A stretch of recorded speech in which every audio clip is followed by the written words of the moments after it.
اعوذ باللہ من الشیطان الرجیم بسم اللہ الرحمن الرحیم وبہ نستعین وہو خیر معین رب اشرح لی صدری ویسر لی امری واحلل عقدۃ من لسانی یفقہوا قولی۔ سامعین اکرام، درس فقہ کا یہ سلسلہ جو آپ کی خدمت میں مسلسل پیش کیا جا رہا ہے، اس سلسلے کے تحت روزے کے احکام آپ کی خدمت میں پیش کیے جا رہے تھے۔ روزے کے احکام جو خود اٹس سیلف ایک تفصیلی قسم کی بحث کو اپنے اندر رکھتے ہیں، بہت سارے قسم کے مسائل ہیں کہ جو اس میں مختلف سب ہیڈنگز یا ذیلی عنوانات کے تحت شامل ہیں، جس میں نیت کے احکام بیان کیے جا چکے، اس کے ساتھ مبطلات روزہ کے احکام بیان کیے جا چکے، کفارے کے احکام بیان کیے جا چکے، اگر ایک انسان پر قضا روزے ہو تو اس سلسلے میں کیا اس کی ذمہ داری ہے، اس کا تذکرہ ہو چکا۔ اب جو گفتگو پچھلے چند سلسلوں سے جاری ہے وہ مسافر کے روزے کے احکام ہیں۔ ہم اس بات کو بیان کر چکے کہ کب ایک انسان شرعی اعتبار سے مسافر کہلائے گا، اور جب وہ مسافر بن جائے گا تو پھر روزے کے سلسلے میں اس کی کیا ذمہ داری ہوگی، کیونکہ ہر شخص جو سفر میں ہوتا ہے وہ شرعی اعتبار سے مسافر کا عنوان اپنے اوپر نہیں رکھتا، کیونکہ ایک شخص جو شرعی اعتبار سے مسافر ہو جائے تو پھر اس پہ روزہ معاف ہو جایا کرتا ہے، اس دن وہ روزہ نہیں رکھ سکتا۔ لیکن باوجود ہی کہ وہ مسافر ہو، شرعی اعتبار سے اسے مسافر کا عنوان بھی آ رہا ہو، لیکن پھر بھی اگر وہ بعض صورتحال میں روزہ رکھ لے تو اس کا روزہ صحیح ہو جاتا ہے، اور بعض صورتحال میں اگر وہ بھول جائے کہ میں مسافر ہوں اور روزہ رکھ لے تو پھر اس کا روزہ چاہے پورا دن اس نے روزہ رکھا ہو، اس کا روزہ کاؤنٹ نہیں ہوتا۔ آج اسی مسئلے کو ہائی لائٹ کیا جائے گا۔ سب سے پہلے 1690 کا جو مسئلہ ہماری ترتیب کے اعتبار سے چل رہا ہے، یہ یہی مسئلہ ہے کہ اگر کسی شخص کو یہ علم ہی نہ ہو کہ مسافر پر روزہ رکھنا باطل ہے، یعنی وہ روزہ نہیں رکھ سکتا، اور وہ حالت سفر میں روزہ رکھ لے، مثال کے طور پہ ماہ رمضان میں اسے یہ نہیں معلوم کہ صرف اتنا پتہ ہے کہ ماہ رمضان جب بھی آتا ہے ایک مسلمان پر روزہ رکھنا واجب ہوتا ہے، وہ روزہ رکھ کے اپنے کسی کام سے ایسے سفر پہ نکل گیا جو شرعی اعتبار سے سفر کی جو مسافت ہے، ڈسٹینس سے وہ ختم کر گیا، وہ مکمل ہو گیا اس کے لیے۔ مثال کے طور پہ وہ کراچی سے حیدرآباد گیا، اپنا روزہ رکھا، کام نمٹایا، واپس آیا شام کو اور افطار کرنے بیٹھ گیا۔ افطار پہ مثال کے طور پہ جن لوگوں کے ساتھ بیٹھا تھا یہ بات ہوئی کہ وہ آج مسافر تھا، کہا آج تو تم نے روزہ نہیں رکھا ہوگا، کہا نہیں میں نے تو اپنا مکمل روزہ پورا کیا۔ بولا سفر میں روزہ؟ بولا تو کیا ہو گیا، مجھے کوئی فرق نہیں پڑتا، میں روزہ رکھ لیتا ہوں، مجھ میں اسٹیمنا موجود ہے اتنی۔ تو کہا اسٹیمنا کا مسئلہ نہیں ہے، مسافر پر شریعت نے جو ہے وہ روزہ رکھنا منع کیا ہے۔ تو کہا اچھا، میں نے تو روزہ رکھ لیا۔ تو اگر کسی شخص کو یہ معلوم ہی نہ ہو کہ میں مسافر پر روزہ رکھنا باطل ہے، اور وہ اس نے پورا روزہ رکھ لیا اور روزے کے وقت کے بعد اسے معلوم ہوا تو اس دن کا روزہ اس کا شرعی اعتبار سے کاؤنٹ ہو جائے گا۔ لیکن اگر دن میں کسی وقت اسے یہ معلوم ہو جاتا، مثلا 5 بجے یہ بات معلوم ہوتی یا حیدرآباد پہنچ کر یہ بات معلوم ہوتی، تو ایسی صورت کے اندر دن میں اگر یہ خبر مل جائے یا اطلاع مل جائے، اس مسئلے سے وہ آگاہ ہو جائے تو اس کا روزہ ختم ہو جاتا ہے۔ لیکن اگر روزے کا پورا مکمل وقت وہ روزے سے رہے اور اس کے بعد اسے معلوم ہوتا ہے یا چند دنوں کے بعد پتہ چلتا ہے، تو جتنے دن اس نے مسافرت کے عالم میں روزے رکھ لیے وہ شرعی اعتبار سے کاؤنٹ ہو جائیں گے، بعد میں اس کی قضا نہیں کرنی ہو۔ لیکن اگر صورت مختلف ہو جائے، ایک اور شخص بھی ہے جس نے مسافرت میں روزے رکھے، معلوم تھا کہ مسافر کے لیے روزہ رکھنا جائز نہیں ہے، لیکن وہ بھول گیا کہ میں مسافر ہوں، کیونکہ ٹریولنگ جو ہے وہ اس کی عادت نہیں تھی، اچانک سے اس کو ٹریولنگ کا سفر پیش آ گیا اور بھول گیا کہ میں مسافر ہوں، جبکہ اسے معلوم ہے کہ مسافر پہ روزہ نہیں ہوتا، یا یہ یاد رہا کہ میں مسافر ہوں لیکن یہ بھول گیا کہ مسافرت میں روزہ نہیں رکھنا ہوتا۔ اب دو الگ الگ چیزیں، ایک مرتبہ ایک شخص کو پتہ ہی نہیں کہ مسافر ہوں، بھول گیا مسافر ہوں، جیسے لوگوں کو یہ نہیں پتہ چلتا کہ میں روزے سے ہوں اور وہ کھا بھی لیتے تو ان کا روزہ صحیح ہوتا ہے۔ اس شخص کو یہ معلوم ہے کہ مسافر کا روزہ باطل ہوتا ہے لیکن یہ بھول گیا کہ میں مسافر ہوں۔ دوسرا شخص وہ ہے کہ جسے معلوم ہے کہ میں مسافر ہوں لیکن وہ یہ بھول گیا کہ مسافر پر روزہ رکھنا جو ہے وہ جائز نہیں ہے۔ یہ دونوں افراد چاہے انہیں دن میں خبر ملے، چاہے پورے روزے کے وقت میں روزے سے رہے اور روزے کے بعد ان کو یاد آئے، ایک کو یہ کہ میں مسافر ہوں یاد آ جائے اور ایک کو یہ یاد آ جائے کہ مسافر پہ روزہ نہیں ہوتا، کوئی فرق نہیں پڑتا، ان کا روزہ کاؤنٹ نہیں ہوگا۔ مسئلہ نمبر جو ہے 1690 کو بھی ہم پڑھ دیتے ہیں اور 1691 1691 کو بھی، جن میں یہ دونوں مسائل موجود ہیں۔ کوئی شخص جیسے یہ علم نہ ہو کہ مسافر کا روزہ باطل ہے،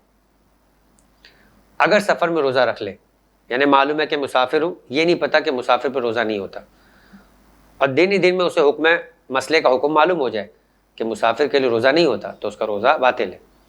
لیکن اگر مغرب تک معلوم نہ ہو اور پورا وقت وہ روزے سے گزر جائے تو اس کا روزہ صحیح ہے۔ 1691 میں یہ کہا کہ یہ شخص جانتا ہے کہ مسافر پر روزہ نہیں ہوتا ہے، لیکن یہ بھول جائے کہ مسافر ہے، یا یہ بھول جائے کہ مسافر پر روزہ نہیں ہوتا، جاننے کے باوجود بھول گیا اور سفر کے دوران روزہ رکھ لے، تو احتیاط واجب کے بنا پر اس کا یہ روزہ باطل ہے، یعنی اسے ماہ رمضان کے بعد روزے کی قضا کرنی ہے۔ تو یہاں یہ مسئلہ بھی سمجھ میں آ جاتا ہے کہ مسافرت میں ہی روزے رکھے جا رہے ہیں، لیکن لوگ جو یہ کہتے ہیں کہ آپ یہ بتا دیں کہ مسافر پہ روزہ، میں نے روزہ رکھ لیا مسافرت میں، میرا روزہ صحیح ہے یا نہیں، ہم کہتے ہیں یہ آپ بتائیں کہ آپ جانتے تھے کہ مسافر پہ روزہ نہیں ہوتا؟ کہا نہیں، یہ سب چیزیں چھوڑے، صرف اتنا سا بتائیں۔ تو وہی بات ہے جو امام محمد تقی علیہ السلام کے واقعے کے اندر جب یحییٰ ابن اقسم نے بھی یہ کہا تھا کہ ایک شخص نے حرم کی حدود کے اندر یا حالت احرام میں ایک شکار جو ہے وہ کر لیا، تو امام نے اس کی 9 صورتحال بنائی تھی اور ہر صورت کی ایک 2 شکیں تھی اور 18 صورتیں بنی تھی۔ تو شرعی مسئلے کے اندر ان چیزوں کا واضح ہونا بہت ضروری ہے کہ مسئلے کی اصل کیفیت کیا ہے۔ تو روزہ ان تینوں افراد نے رکھا، مگر ایک کا روزہ صحیح ہوا اور باقی 2 کا روزہ باطل ہو گیا۔ کس کا روزہ صحیح ہوا؟ جیسے یہ معلوم ہی نہیں تھا کہ مسافر پہ روزہ نہیں ہوتا ہے اور اس نے روزہ رکھا اور مغرب تک روزہ رکھتا رہا۔ کس کا روزہ باطل ہو گیا؟ معلوم تھا کہ روزہ باطل ہوتا ہے، بھول گیا کہ میں مسافر ہوں، یا بھول گیا کہ مسافر پہ روزہ نہیں ہوتا ہے۔ تو ان 2 افراد کا روزہ دن میں اگر معلوم ہو جائے تو سب کا روزہ باطل ہے، لیکن اگر مغرب کے بعد بھی معلوم ہو تو ان کا روزہ باطل نہیں۔ اب ان 2 مسئلوں کے بعد ایک اگلا مسئلہ کہ اگر ایک شخص مسافرت کرتا ہے جس پر روزہ معاف ہوتا ہے، جسے روزہ نہیں رکھنا ہوتا، کیا صبح صادق سے لے کر مغرب تک کسی وقت بھی وہ سفر کرے تو اس کے لیے یہی حکم ہے، یا کچھ اس میں ٹائمز کے اعتبار سے احکام و مسائل ہے؟ تو مسئلہ یہ ہے کہ اگر مسافرت کرنے والا 2 صورتحال ہو سکتی ہے۔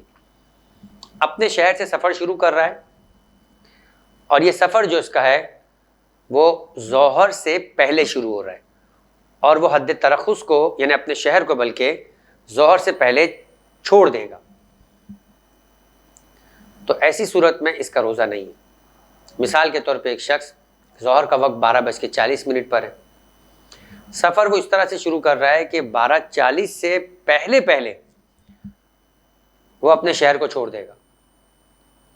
تو ایسے شخص پر اس دن کا روزہ جو ہے وہ واجب نہیں۔ لیکن اگر وہ ظہر کے بعد اپنے شہر کی حد کو کراس کرے گا تو اسے اس دن روزہ رکھنا ہوگا، مکمل کرنا ہوگا۔ یہ ایک صورتحال ہے کہ شہر سے سفر شروع کر رہا ہے اور ظہر سے پہلے اگر وہ مسافر بن جاتا ہے یعنی شہر کو چھوڑ دیتا ہے، تو ایسی صورت کے اندر اس پر اس دن کا روزہ نہیں ہے۔ لیکن اگر وہ ظہر کے بعد جو ہے وہ اپنے شہر سے نکلتا ہے، گھر سے ظہر سے پہلے نکل گیا، شہر چھوڑتے چھوڑتے ظہر ہو گئی، اذان ہو گئی، تب اس دن کا روزہ وہ نہیں چھوڑ سکتا، اس روزے کو مکمل کرنا ہے۔ اس بات کو یہاں تک رکھتے ہیں اور گفتگو کا جو ہے مسئلہ معلوم کرتے ہیں کہ 1692 کا مسئلہ کیا ہے کہ اگر روزے دار ظہر کے بعد سفر کرے تو ضروری ہے کہ احتیاط کے بنا پر اپنے روزے کو تمام کرے۔ اس صورت میں اس روزے کی قضا کرنا ضروری نہیں ہے چونکہ اس نے روزہ تمام کرنا ہے، لیکن اگر ظہر سے پہلے سفر کرے تو احتیاط کے بنا پر اس دن کا روزہ نہیں رکھ سکتا،